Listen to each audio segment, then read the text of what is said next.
Olá, sejam todos muito bem-vindos ao canal do Trademap. Eu sou Bea Aguilar, analista de investimentos, e hoje eu quero tentar trazer alguns números para trazer a minha opinião sobre uma questão que cada vez mais tem ganho as manchetes dos jornais. Ibovespa, será que é uma bolha?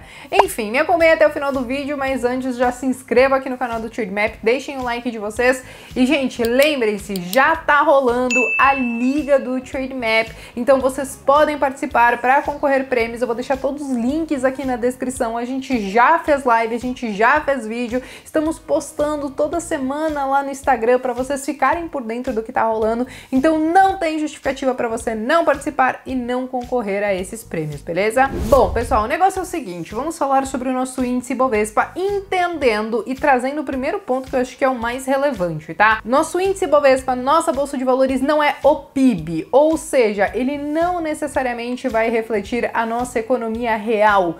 Quando a gente fala do nosso índice Ibovespa, quase metade dele é composto por empresas de commodities, e quando a gente fala da própria bolsa de valores, as empresas que a gente encontra nela realmente são grandes empresas que nos momentos mais difíceis da crise conseguiram se capitalizar rapidamente, conseguiram emitir dívida e consequentemente tiveram um pouquinho mais de folga para passar esse período de crise de uma maneira mais tranquila. Diferente, por exemplo, quando a gente fala de pequenos negócios, ou enfim, daqueles negócios que tem aqui na nossa rua, que eles têm um pouco mais de dificuldade muitas vezes para contrair empréstimos, ou que talvez eles não tenham uma geração de caixa tão forte, não trabalham com reservas muito grandes, e aí a gente sabe o que a crise fez com várias empresas e com várias pessoas durante esse momento, e nós sabemos que muitas empresas infelizmente acabaram ficando pelo caminho. Então a gente sabe que existe essa grande diferença entre bolsa de valores e a economia real, e esse é o primeiro ponto que a gente precisa levar em consideração para entender que, caramba, nós mais do que dobramos o valor da nossa bolsa de valores de março de 2020 até agora, em julho de 2021. Mas quando a gente olha para a nossa economia em si, ela não se recuperou na mesma velocidade. E aqui vem um outro ponto. Quando a gente fala de bolsa de valores, os investidores eles sempre precificam as coisas um pouco antes. E a gente precisa levar em consideração que bolsa de valores é lucro das empresas, e quando a gente fala das empresas da bolsa de valores, essas sim, elas estão se recuperando num ritmo diferente do restante da economia do país como um todo. Claro que elas têm um impacto na própria economia do país, mas não sozinhas, né? De qualquer forma, gente, eu quero trazer alguns dados também sobre essa questão do nosso índice Ibovespa, principalmente trazendo a questão de preço, né? Porque por mais que a gente tenha dobrado de valor, eu sei que muitos analistas gostam de colocar o índice Bovespa descontando a inflação ou olhando na versão dolarizada, e a gente vai ver que a gente não chegou no topo do índice Bovespa. Mas o que eu quero trazer aqui, que eu acho que faz um pouquinho mais de sentido, são a questão dos índices, né, ou dos múltiplos de preço-lucro para o nosso índice Bovespa. Então vamos lá, quando a gente fala de janeiro de 2020, nós estávamos negociando o nosso índice Bovespa a um índice de preço-lucro de 16 vezes. E aí você deve estar se perguntando, Bea, isso é caro ou isso é barato? A gente vai tomar que a média do nosso índice Bovespa, ele gira aí em torno de 11,6 ou 12 vezes, ou seja, acima disso a gente começa a entender que o índice ele pode estar um pouquinho caro, e abaixo disso a gente entende que ele pode estar aí com um certo desconto. E aí beleza, nós entendemos que em janeiro de 2020, sim, ele estava bem esticado em relação aos seus múltiplos. E aí veio março, nós tivemos aí uma das maiores e mais rápidas quedas que a gente teve no nosso mercado, e ele chegou a negociar a quase 8 vezes preço-lucro, ou seja, bem abaixo da média, e como vocês podem ver, foi uma queda muito rápida. Então, em março de 2020, aí sim a gente conseguiu ver um grande desconto na nossa bolsa.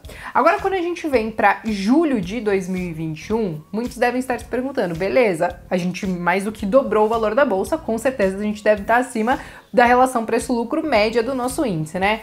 E não, gente, a gente tá próximo, mas hoje a gente negocia a 10,8 vezes preço-lucro, ou seja, ainda assim a gente tem um certo desconto em relação à média do nosso índice Bovespa.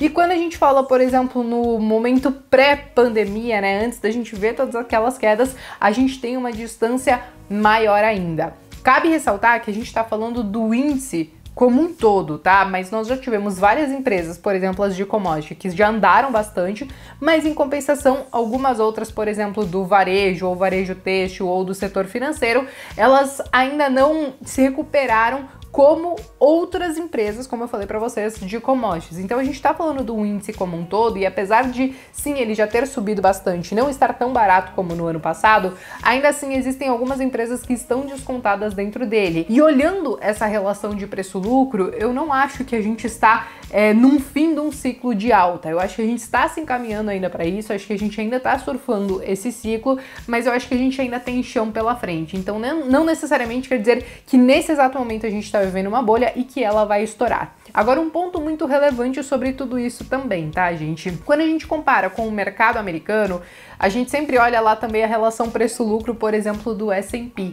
E hoje, o que a gente tem de diferença de desconto entre a Bolsa Americana e a Bolsa do Brasil é que a Bolsa do Brasil, nos índices de preço-lucro que a gente negocia hoje, tem um desconto de 55% em relação à Bolsa Americana, sendo que a média histórica, né, essa diferença fica em torno de 28%.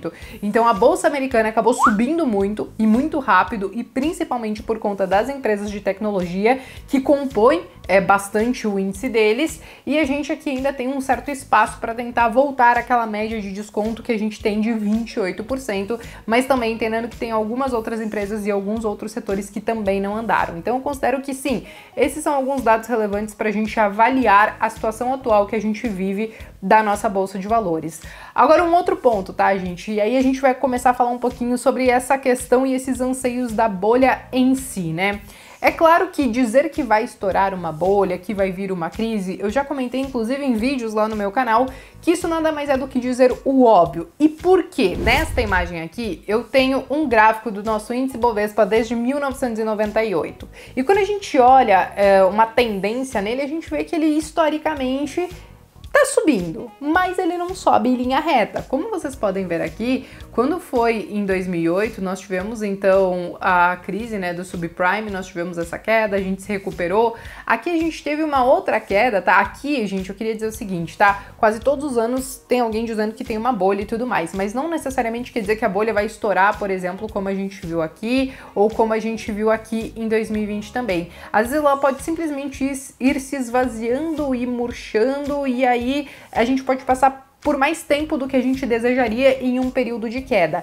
Claro que esse período aqui que a gente está vendo, por exemplo, de 2011 a 2014, foi algo muito específico do Brasil. A gente viveu uma crise aqui no Brasil e aí depois a gente acabou voltando a se recuperar. Mas ainda assim a gente precisa entender que o mercado ele não sobe em linha reta. Por isso que dizer que, poxa, a gente vai viver uma crise, vai ter uma bolha ou alguma coisa nesse sentido, é meio que falar o óbvio, né? Porque a gente sabe que o mercado ele sobe, mas ele sobe caindo no fim das contas.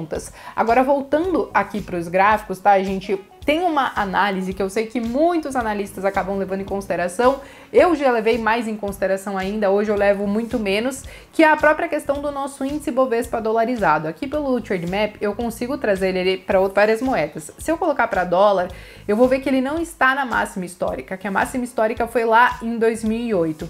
Agora, por que eu acredito que muitas pessoas gostam de olhar para o gráfico dessa maneira? Porque nós temos aí mais de 40% do fluxo da nossa Bolsa de Valores, 45% do fluxo, vindo dos estrangeiros, e eles visualizam a bolsa muitas vezes dessa maneira dolarizada. Então, quando eles vão fazer as análises deles, é claro que eles olham todo o cenário macro, o cenário de economia, mas eles também vão olhar esses preços que nós estamos negociando hoje aqui, e eles vão entender que, olha, claro que a bolsa subiu pra caramba, mas ainda assim, para eles em si, não quero dizer que a gente está necessariamente na nossa máxima histórica. Só que eu acho que pra gente que realmente investe em real e a gente tá aqui, olhar esse gráfico em si não faz tanto sentido, mas se a gente quiser ter uma visão de como boa parte dos gringos tem, a gente pode consultar esse gráfico também. Ainda assim, eu acho que a análise, pelo menos para mim, que ela faz mais sentido e que é mais relevante é tentar entender essa relação de preço-lucro e entender o quanto a gente tem de desconto em relação a outras bolsas de valores. Então, por isso que eu trouxe aqueles dados do PL e também do desconto da Bolsa Americana quando a gente fala do S&P 500. Então, eu entendo que sim, a gente ainda está negociando abaixo da nossa média de preço-lucro, eu acho que a gente ainda tem chão para continuar subindo, Não tem como a gente cravar, por exemplo, se a gente vai chegar a 140, 150 mil pontos, como muitos estão falando, mas acima de tudo isso, eu acho que se eu pudesse dar uma única dica para todos que estão me assistindo nesse momento, é que montem uma carteira diversificada e que você consiga passar bem pelos mais diversos momentos do mercado.